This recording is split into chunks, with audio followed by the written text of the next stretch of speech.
(2025년) 프로야구 정규 시즌이 막바지로 치달으면서 순위 싸움이 그 어느 때보다 치열하게 전개되고 있다.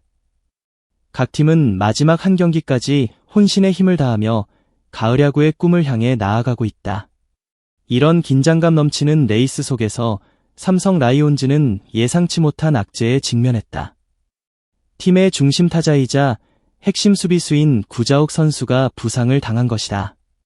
이 부상은 단순한 선수 한 명의 이탈을 넘어 팀 전체의 전략과 라인업에 연쇄적인 변화를 불러왔다.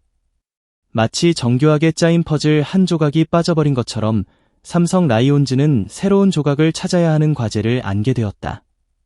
그리고 그 퍼즐의 빈자리를 메우기 위해 이성규 선수가 전면에 등장했다.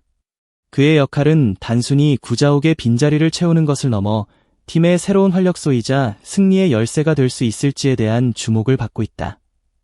이번 사건은 단순한 선수 부상 뉴스를 넘어 프로 스포츠팀이 겪는 위기 관리의 단면을 보여준다. 부상 선수의 공백을 어떻게 메우고 기존의 전술을 어떻게 수정하며 어떤 선수를 중용하여 이기를 기회로 바꿀 것인가. 이 모든 것이 한데 얽혀있는 복잡한 방정식이다. 특히 구자욱이라는 공격과 수비 양면에서 대체 불가능한 존재감을 과시해온 선수의 공백은 삼성 라이온즈에게는 더욱 뼈아픈 타격으로 다가온다. 구자욱 선수의 부상 경과는 꽤나 상세히 알려졌다. 지난 9월 20일 서울 잠실구장에서 열린 LG 트윈스와의 경기, 수비 도중 왼쪽 무릎에 이상을 느꼈다. 당시 그라운드 상태는 전날 내린 많은 비로 인해 잔디에 물기가 남아있어 상당히 미끄러웠다. 이러한 미끄러운 환경은 선수들에게 부상의 위험을 높이는 요인이 되었다. 결국 구자욱은 무릎 안쪽 인대에 염증 진단을 받았다. 다행히 시즌 아웃을 선언할 정도의 심각한 부상은 아니었지만 경기에 정상적으로 출전하기에는 무리가 따르는 상태였다. 특히 그는 지난해에도 비슷한 무릎 부상으로 한국 시리즈 출전이 좌절된 아픈 기억이 있어 팬들의 우려를 더욱 키웠다. 박진만 삼성 감독의 판단은 신중했다. 계속 꾸준히 뛰다 보니 염증 증상 정도는 생길 수 있는 상황이라고 본다.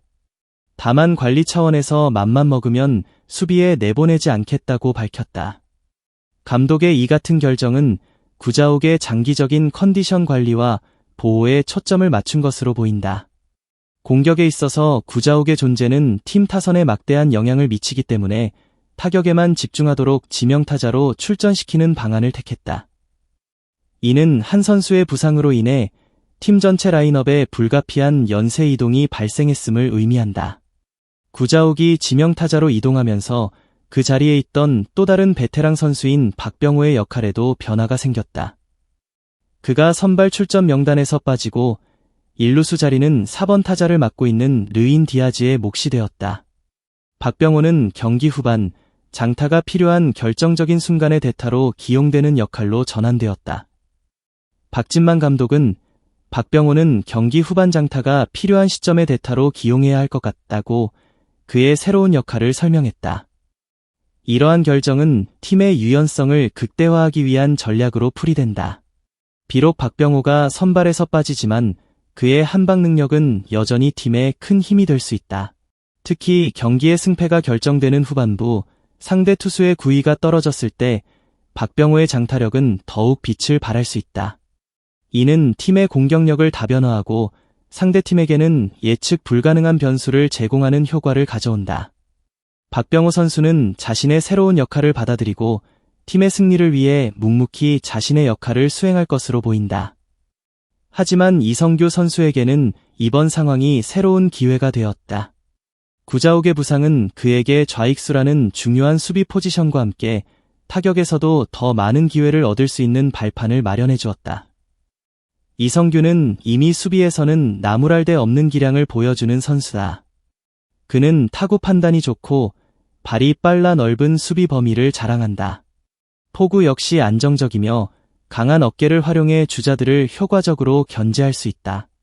2루나 3루에 있던 상대 주자가 홈을 쉽게 노릴 수 없게 만드는 그의 송구 능력은 수비의 안정감을 높여준다.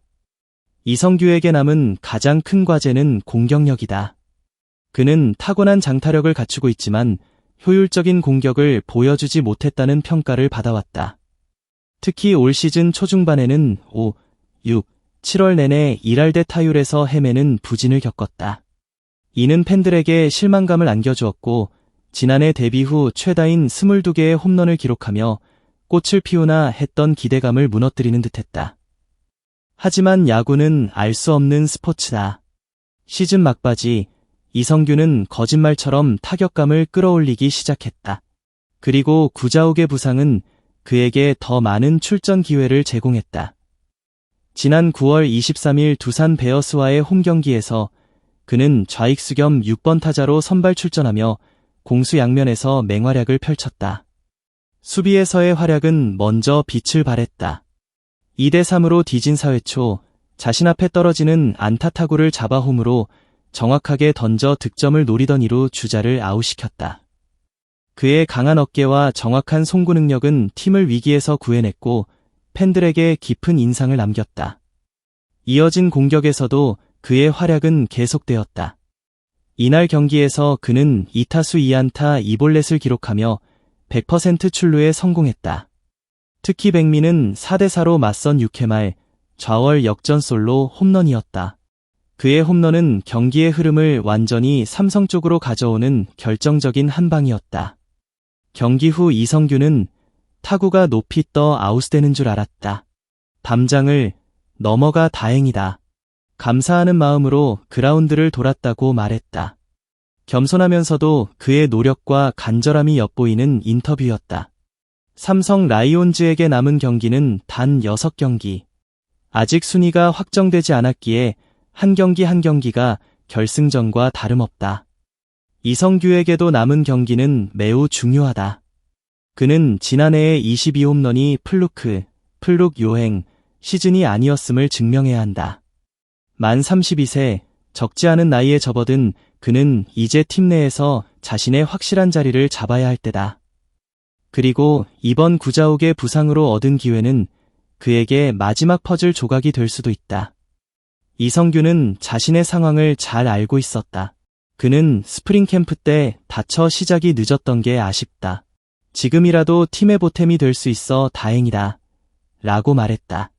그의 말 속에는 부진했던 시즌 초반에 대한 아쉬움과 함께 이제라도 팀에 기여할 수 있다는 감사함과 간절함이 동시에 느껴졌다. 그는 또한 야구는 모른다. 하루 좋았다가 또 안 좋아질 수 있는 게 야구다. 그냥 잘 준비하고 나머지는 하늘에 맡기겠다. 어떻게든 팀에 도움이 될 결과를 내야 한다. 남은 시즌에 대한 각오를 다졌다. 구자욱의 부상은 분명 삼성 라이온즈에게 큰 위기였다. 하지만 그 위기는 이성규라는 새로운 해결사를 발굴하는 기회가 되었다.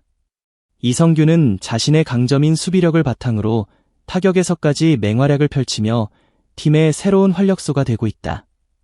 그의 활약은 단순한 개인의 성적을 넘어 팀 전체의 사기를 끌어올리고 있다. 이성규의 제도약은 노력과 준비가 얼마나 중요한지를 보여주는 좋은 예시이다.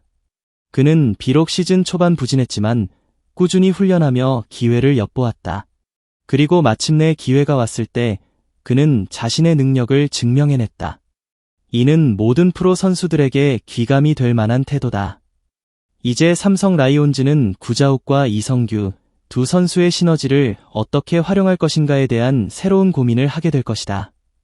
구자욱이 건강을 회복해 수비에 복구한다면 이성규의 자리는 다시 위협받을 수 있다. 하지만 이성규가 남은 경기에서 지금과 같은 활약을 이어간다면 그는 단순히 구자욱의 대안을 넘어 팀의 주축 선수로 자리매김할 수 있을 것이다. 그의 활약은 삼성 라이온즈가 더 높은 곳으로 도약하는데 중요한 원동력이 될 것이다. 삼성 라이온즈의 남은 시즌은 이성규에게는 증명의 시간이고 박진만 감독에게는 최적의 해답을 찾아야 하는 전략의 시간이다.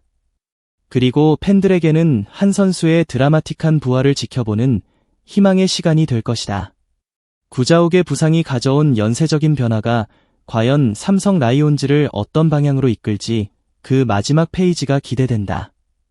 소중한 시간을 내어 저희 채널의 영상을 시청해주셔서 정말 감사드립니다. 여러분의 응원과 관심은 저희가 더욱 질 높고 의미 있는 콘텐츠를 계속해서 만들 수 있도록 하는 큰 원동력이 됩니다. 즐겁고 보람찬 순간이 되셨기를 바랍니다. 다음 흥미로운 동영상을 놓치지 않으려면 좋아요, 공유 및 구독 버튼을 누르는 것을 잊지 마세요. 앞으로의 영상에서 다시 뵙기를 기대하겠습니다. 다시 한번 함께 해주셔서 진심으로 감사드립니다.